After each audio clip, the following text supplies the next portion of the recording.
नमस्कार दोस्तों मित्रों। एक कहावत है सरदारों और यादवों पर कि इनकी बुद्धि 12 बजे खुलती है।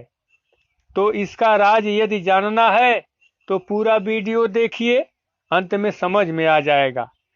मित्रों, जैसा कि सभी लोग जानते हैं कि उस समय दिल्ली का बादशाह मोहम्मद शाह रंगीला बहुत ही अयासी प्रवृत्ति का शासक था, जिसकी वजह से प्रशासन और शासन की पकड़ बहुत कमजोर हो गई थी।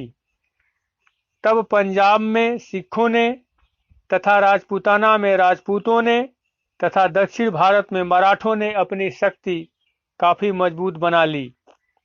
किंतु दिल्ली की कमजोर हालत देखकर ईरान के सम्राट नादिर शाह हिंदुस्तान पर आक्रमण कर दिया। नादिर शाह सैन्य शक्ति से काफी मजबूत था, किंतु वह लोभी प्रवृत्ति का शासक था। अतः वह हिंदुस्तान को लूटपाट करने के लिए 1739 ईस्वी को भारत पर आक्रमण कर दिया। रास्ते में वह पंजाब प्रांत को जीतता हुआ और लूटता हुआ लाहौर से अपनी सेना लेकर दिल्ली के लिए निकल पड़ा। जब वह दिल्ली सेना सहित पहुंचा तो दिल्ली का शासक मोहम्मद शाह रंगीला भयभीत होकर उससे संधि कर ली।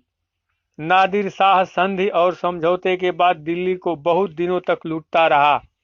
इतना ही नहीं, इसी नादिर शाह ने दिल्ली की जनता को सारेआम कत्ल का आदेश दिया, जिससे निर्दोष जनता का सारेआम कत्ल किया गया, जिससे सड़कों पर लाशों की ढेर लग गई, बेकसूर जनता मारी गई, स्त्रियों की इज्जत लूटी गई तथा कुछ स्त्रियों को पकड़कर कैद कर लिया गया। इतना सब कुछ करने के बाद नादिर शाह लूट का धन लेकर सुरक्षित अपने देश वापस जाने का प्लान बनाया। तब इन परिस्थितियों और उनके प्लान को सिखों को मालूम हुआ।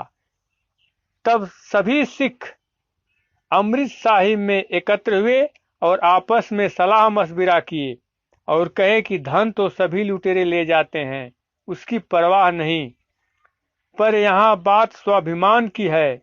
लुटेरा नादिर शाह हमारे देश की इज्जत अर्थात हमारी बहु बेटियों को भेड़ बकरियों की तरह अपने देश ले जा रहा है। यह बात सुनकर सभी सिखों के खून खौलने लगे और उस सभी ने एक साथ शपथ ली कि हम नादिर शाह के चंगुल से अपना बलिदान देकर इन अबला नारियों को छुड़वाएंगे।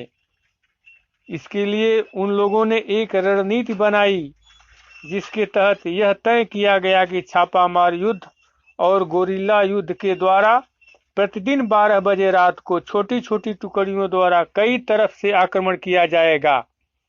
मित्रों, इसी रणनीति के तहत सभी जाट और सिख जब 12 बजता था तो कोई एक व्यक्ति जोर से कहता था 12 बज गया।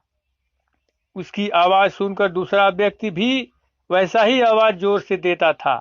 इस तरह से यह 12 बजे का उद्घोष 10 से 15 मिनट के अंदर सभी रणबांकुरे सरदारों के यहाँ पहुंच जाता था और उसी समय से ये लोग छापामार युद्ध करके इन अबला नारियों को नादिर शाह के चंगुल से एक एक करके छुड़ा लिए। तभी से यह कहावत प्रचलित है कि सरदारों और यादवों की बुद्धि 12 बजे खुलती है। दोस्तों, इतने बड़े साहस और नेक काम के बदले आज सरदारों और यादवों की लोग खिल्ली उड़ाते हैं और मजाक उड़ाते हैं। इन नासमझों को कौन समझाए कि इस 12 बजे का क्या राज है। कुछ लोग कहेंगे कि इसका प्रमाण क्या है, तो मैं कहता हूं इसका प्रमाण नादिर शाह खुद है। इतिहास पढ़ लो नादिर शाह का, सब समझ में आ जाएगा। जय यदुवंश शिरोमणि श्री कृष्ण की जय। यादव जय माधव।